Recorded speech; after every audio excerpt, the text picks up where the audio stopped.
नमस्कार आप सभी को, स्वागत है हमारे चैनल पे। स्टार्ट करने से पहले मैं आप सभी को बोलना चाहूँगा जय श्री राम। जैसा हम जानते हैं कि पिछले साल 22 जनवरी को 2024 में हमारे रामलला का स्थापना होता है अयोध्या के मंदिर में, राम जन्मभूमि पे।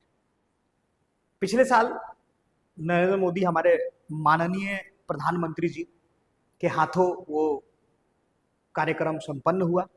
लेकिन अब सोचने वाली बात यह है कि इस साल भी 30 मई से लेकर 5 जून तक हमारे राम जन्मभूमि पे और वीकेंड से राम मंदिर पे दूसरा प्राण प्रतिष्ठा किया जा रहा है।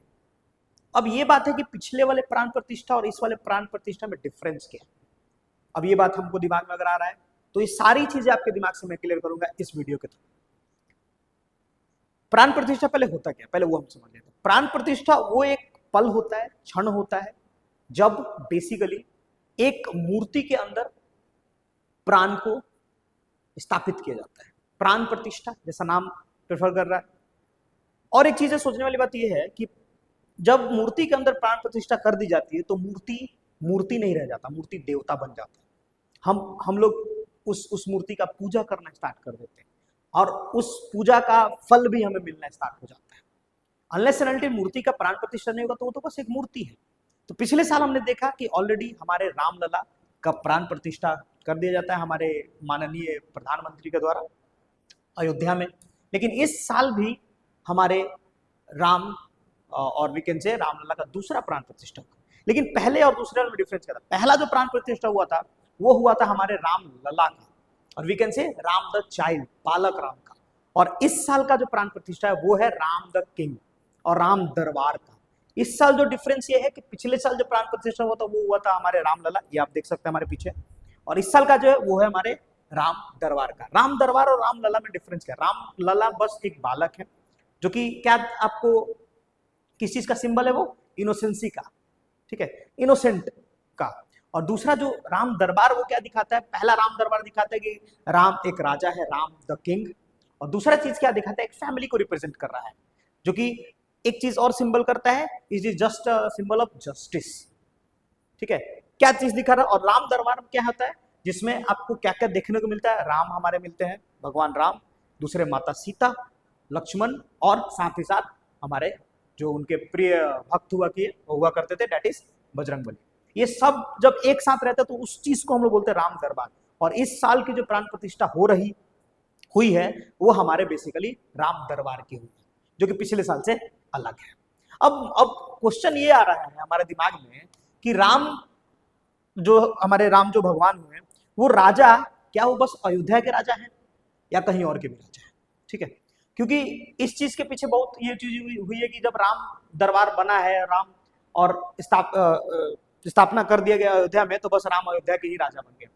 तो इस चीज को क्लैरिफाई करने के मैं आपको एक छोटी सी कहानी सुनाऊंगा कि राम बस अयोध्या के राजा नहीं है, राम और भी कहीं के राजा है। इंटरेस्टिंग बात है जानने को कि राम 2 जगह के राजा हुए। ठीक है, अब उसके पीछे छोटी सी कहानी है, उसका कहानी को हम लोग सुनते हैं जिससे पता चलेगा कि राम और एक जगह के राजा। मध्य प्रदेश में एक छोटा सा जगह है जिसका नाम है ओरछा, जैसा आप देख सकते हैं हमारे पीछे। उस ओरछा के राजा हुआ करते थे मधुकर शाह करके। जिनका राज्य कब था? 1554 से लेकर 1592 तक उनका राज हुआ, मधुकर शाह का। उनकी वाइफ हुआ करती थी गणेश कुंवरी करके, गणेश कुंवरी। दोनों अलग अलग भगवान का पूजा करते थे। जो राजा थे मधुकर शाह वो पूजा करते थे कृष्ण भगवान का, और जो उनकी वाइफ थी गणेश कुंवरी वो पूजा करती थी राम भगवान का। तो एक बार क्या होता है ना कि क्या बोलते हैं राजा कि चलो ब्रजभूमि मथुरा चल के घूम के आते हैं। ऑफ कोर्स भाई, कृष्ण भगवान के वो भक्त हैं तो मथुरा जाएंगे ही जाएंगे। लेकिन इनको क्या था, इसको, उनकी रानी को, कि उन्हें अयोध्या जाना था। अयोध्या जाना था राम, क्योंकि वो राम भगवान की भक्त थी। तो रात को क्या होता है, उनके सपने में राम भगवान आते हैं और क्या बोलते हैं कि आप मुझे लेके आओ, मतलब महारानी के, कि आप मुझे लेकर आओ कहा? ओरछा में, और आप मुझे वहां पे एक मंदिर बनाओ जहां पे मुझे स्थापित करो। जैसे आप देख सकते हैं ये हमारे राजा है जो कृष्ण भगवान के भक्त थे, और रानी जो थी वो थी राम के भक्त, ठीक है। उनके सपने में आते हैं और सपने आके क्या बोलते हैं कि आप मुझे लेकर आओ और मेरा वहां पे स्थापना करो अपने जगह पे, ऊर्जा पे।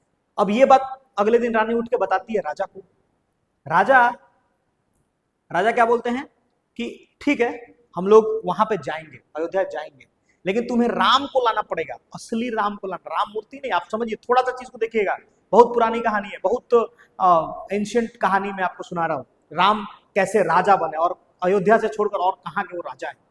तो राजा ने क्या बोला कि आपको वहां पे जाके मूर्ति लेके आना पड़ेगा, सॉरी मतलब राम को लेके आना पड़ेगा। अगर राम आपके साथ नहीं आते हैं महारानी के साथ, तो आप भी अलाउड नहीं होंगे हमारे राज्य में आने के लिए। अब ये बात तो पता चला रानी को, रानी जाती है कहाँ, अयोध्या। अयोध्या रानी जाके क्या करती है, वहां पे महीनों तप करती है। ऑफ कोर्स बात है भाई, राम की भक्त थी तो राम का तप करेंगी। राम का तप करती है महारानी वहां जाके, और जैसे ही राम का तप करती है तो जनरली राम प्रकट नहीं होते। अब उनको क्या लगता है, जैसा आप देख सकते हैं मेरे पीछे एक छोटा सा फोटो आ रहा होगा, जो कि मैं आपको समझाऊंगा ये फोटो किस तरीके से रिलेट कर रहा है इस चीज को। उनको क्या लगता है रानी को कि राम अब नहीं आएंगे, और वो अपना प्राण त्यागने के लिए सरयू नदी में, ये सरयू नदी था जिसमें वो कूद जाती है। और जैसे वो कूदती हैं सरयू नदी में ना, जान अपना प्राण त्यागने के लिए, तभी क्या होता है, उनके हाथ में एक राम भगवान का मूर्ति आ जाता है। ठीक है, आप देख सकते हैं हमारे पीछे किस तरीके से डिपिक्ट किया गया है उस फोटोज को। तो उनके हाथ में एक राम भगवान का मूर्ति आ जाता है, और मूर्ति का कंडीशन क्या था आने का, उनके साथ 3 कंडीशन था मूर्ति का, मतलब भगवान का 3 कंडीशन था। पहला कंडीशन क्या था कि मैं जहां भी जाऊंगा वहां पे एज अ किंग मुझे रहना है, मतलब कि मैं ओरछा का राजा बन के रहूंगा। दूसरा क्या था कि मैं पुष्य नक्षत्र में ही जाऊंगा यहाँ से, मतलब I am going to travel in a पुष्य नक्षत्र। पुष्य नक्षत्र एक नक्षत्र होता है जिसमें बेसिकली जब स्टार्स प्लैनेट सब मिलके वो नक्षत्र बनाते तभी जाके जाऊंगा। दूसरा, तीसरा क्या था कि जहां पे आप मुझे रख दोगे मैं वहीं पे स्थापित हो जाऊंगा। अब ये तीनों बात रानी को मंजूर हो गई। अब ये बात राजा को पता चला। राजा ने क्या किया, चतुर्भुज मंदिर बनवाया। राजा ने चतुर्भुज मंदिर बनवाया, आप देख सकते हैं। मैं आपको ये देखिए, राजा को पता चलता है तो राजा क्या करते हैं, चतुर्भुज मंदिर बनवाते हैं कि बहुत बड़ा स्थापना किया जाएगा, राम जी का स्थापना किया जाएगा, राम को रखा जाएगा हमारे मंदिर में।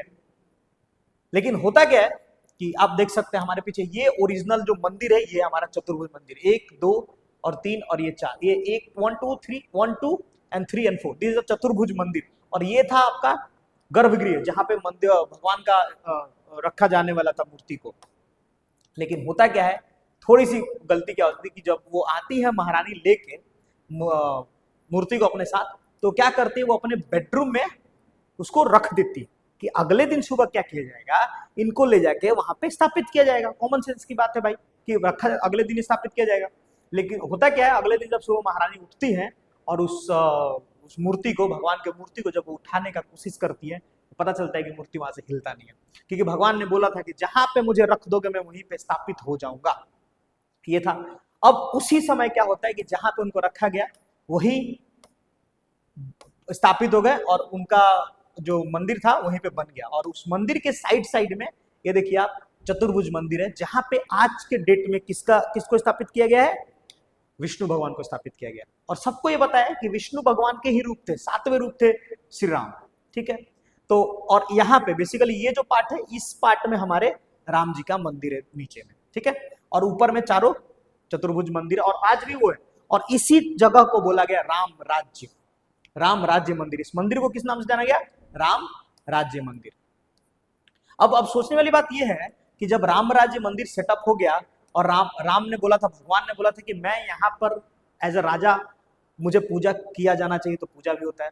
ऐसे करके राम हमारे 2 जगह के राजा बने, एक अयोध्या जहां पे उनका जन्मभूमि था, और दूसरा ओरछा मध्य प्रदेश में, जहां पे original Ram as a king पूजा किए जाते हैं। अब इंटरेस्टिंग सोचने वाली बात और एक चीज है, इंटरेस्टिंग बात है कि जिस तरीके से राजा को सल्यूट दिया जाता है, राजा को वो रिस्पेक्ट दिया जाता है, उस तरीके से आज के डेट में भी हमारे राम भगवान को वहां पे सेम इज्जत मिलता है। कैसे इज्जत मिलता है कि आज भी उनको ऐसे गन का सैल्यूट दिया जाता है, जैसे राजा को गन का सैल्यूट दिया जाता है, इनको भी गन का सैल्यूट दिया जाता है।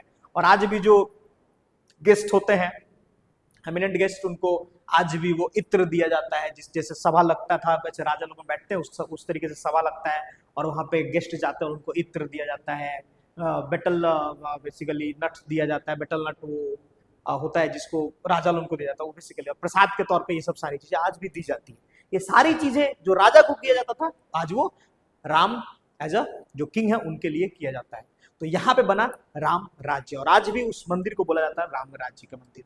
तो ये आपको क्लियर हो गया होगा कि किस तरीके से हमारे राम जो है वो दो जगह के राजा बने, एक तो अयोध्या और दूसरा मध्य प्रदेश का ओरछा जो जगह है दैट इज राम राज्य।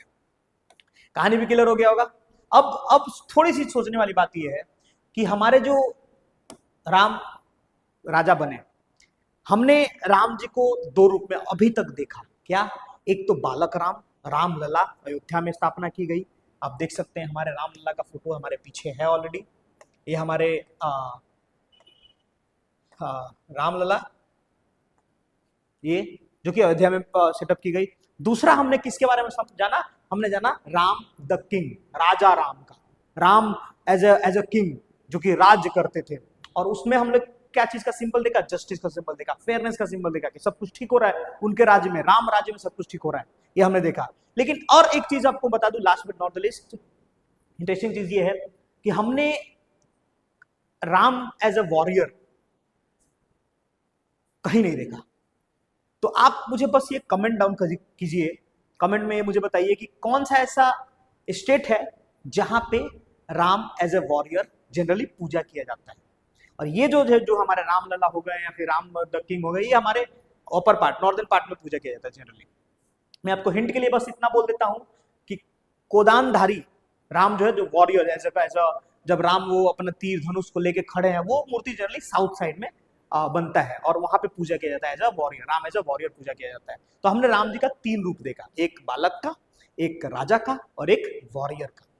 अब इस तीनों चीज को डिफाइन करके हमारा जो ये इस साल का प्राण प्रतिष्ठा जनरली हुआ, जिसमें राम को एज अ राजा दिखाया गया। अब उनको क्या दिखाया गया कि अयोध्या के राजा कौन है? हमारे राम। एक साल हमने देखा राम एज अ बालक, बच्चे थे, अब वो बड़े होके क्या बन गए? राजा बन गए। अब उनके राज्य में क्या कुछ गलत होगा? नहीं होगा, और उसी को हम लोग बोलेंगे राम राज्य। लेकिन इंटरेस्टिंग कहानी हमने सुना, किस चीज के बारे में समझा कि राम और भी एक जगह के राजा हैं, दैट इज ओरछा, मध्य प्रदेश में जो है, और वो किस तरीके से बने वो भी हम लोग समझ गए। ऐसे करके हमने दो जगह देखा, राम दो जगह के राजा हैं, और राम के राज्य में जनरली कुछ गलत नहीं होता है और ना ही होगा। और मैं तो बस आपको अपने तरफ से बस इतना बताना चाहता हूं कि राम, ये पूरी हमारी इंडिया तो राम की ही है, तो क्या राम अलग राजा क्यों है और दो जगह के ही क्यों है? वो तो हर जगह के राजा है। लेकिन हमारे प्राण प्रतिष्ठा में ये बताया गया कि राम अयोध्या के राजा बन चुके हैं और ओरछा के भी वो राजा ऑलरेडी हैं, जबकि 1554 से 1592 के बीच ऑलरेडी वहां पे स्थापना कर दी गई। तो आज भी वो मंदिर है। और last but not the least, ये जो कहानी था, इस कहानी से हमने देखा कि गणेश कुंवरी के कैसे सपना आता है और कैसे वो राम जो है वो राजा बनते हैं ओरछा के।